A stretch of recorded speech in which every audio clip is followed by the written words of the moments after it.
Go to Denmark, they teach in Danish. Go to Norway, they teach in Norwegian. Go to Sweden, they teach in Swedish. Go to Finland, they teach in Finnish. Go to Korea, they teach in Korean. Go to China, they teach in Chinese. Go to Japan, they teach in Japanese. Then they meet the world. But you and me, here I am waxing eloquent in English. We were told that all the education we had acquired meant nothing. So that if you are eloquent in Ga or in Twi, you are not intelligent. You are only intelligent in English. You can only be intelligent in French, in Portuguese. We now know that that is nonsense.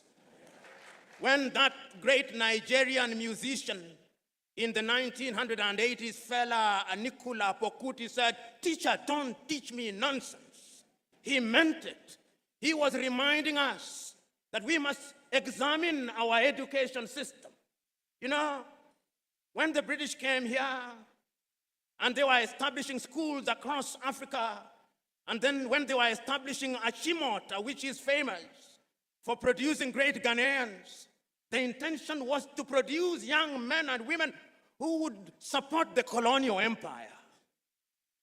The intention was the same in Uganda with Budo's King's College.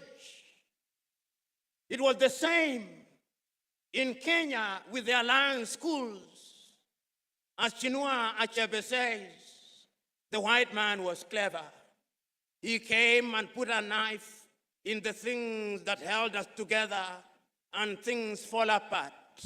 That we have now become famous for producing graduates in agriculture, some of whom, if you allow me a little latitude and hyperbole, cannot distinguish between a goat and a sheep. When we want to build our roads, we have engineers, most of whom today, if you do not address them as engineers so-and-so, they rise up, ready to beat you up.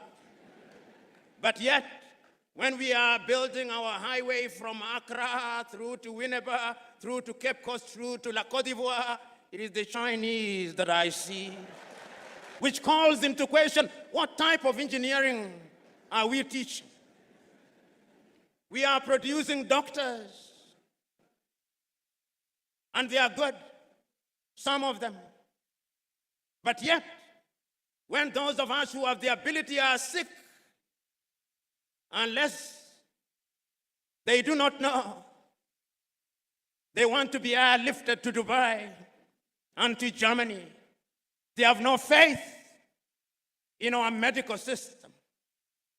When we are sick during COVID, all Africa is crying to America, "Oh, give us Moderna, give us Pfizer," to the Russians, "Give us Sputnik." We are crying. Yet we have universities with professors in medicine. We must re-examine our education system, even in matters as mundane as sports, which is a multi-billion-dollar industry. The United States of America offers our young men and women scholarships to study sports. Our universities don't. Football is a multi-billion-dollar industry.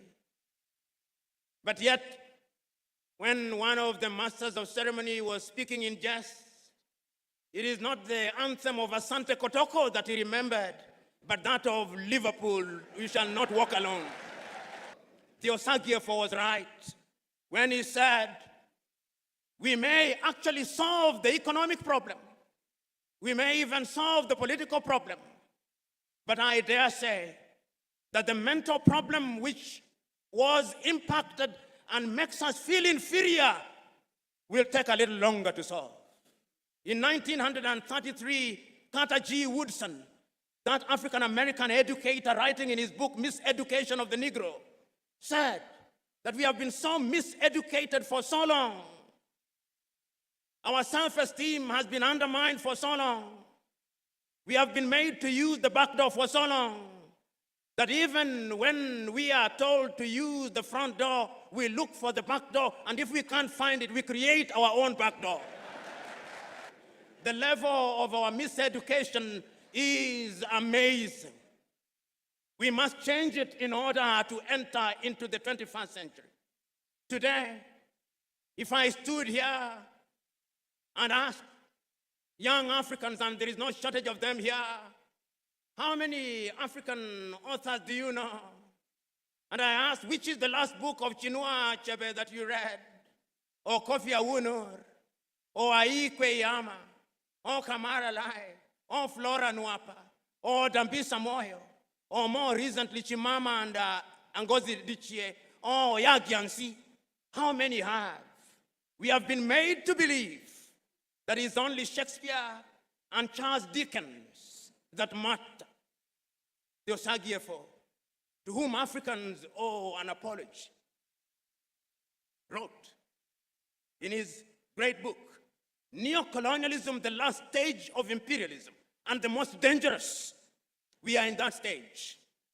That stage when the colonizer still wants us to believe that our literature is inferior, that our science does not exist, that our mathematics does not exist, that we have no medicine to talk about, that we cannot mine beyond Galamsey, that we cannot extract our own oil, that we have no business being in robotics and cryptocurrency, that we must be consigned to the Museum of History alongside the spinning wheel, that we have no business being in the jet age.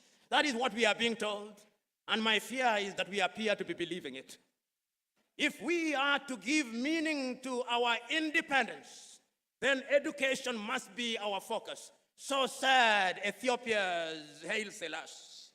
If we want to change the continent of Africa, we must give meaning to education. So said Mwalimu Julius Kambarage Nyerere of Tanzania on that day. If we are going to change my little Senegal, we must give education priority. So said Leopold Sédar Senghor of Senegal. Even the complicit Félix Houphouët-Boigny in La Côte d'Ivoire believed so. When you see our judges dressing, they still dress like Father Christmas. Whoever told us that justice could only be administered when you dress like Father Christmas, I do not know. We live in a world where we are so mentally captured that those of you in the middle class, your greatest claim to fame is that my daughter can no longer speak Chui and is meant to be a badge of honor. It is a badge of complete colonial conquest. And we cannot enter the 21st century with that mindset. Go to the countries in the Scandinavia, which we can dare compare ourselves with. Go to Denmark, they teach in Danish. Go to Norway, they teach in Norwegian. Go to Sweden, they teach in Swedish. Go to Finland, they teach in Finnish. Go to Korea, they teach in Korean. Go to China, they teach in Chinese. Go to Japan, they teach in Japanese. Then they meet the world. But you and me, here I am waxing eloquent in English, not in Kiswahili. We must revamp our curriculum. I suspect you are either using Samsung or Huawei. What did China do 30 years ago? They made a decision that we are going to change our education system. And they changed their education system. They engaged in agriculture. They engaged in technology. They engaged in medicine. They engaged in everything. And today, China is the second strongest economy in the world, with a GDP of no less than 19 trillion United States dollars. The time is now for us to change our minds. Today, I'm saying that we cannot remain imprisoned in history and lamentation. That is why it is still true for you Ghanaians. Nkrumah is dead, but Nkrumah never dies.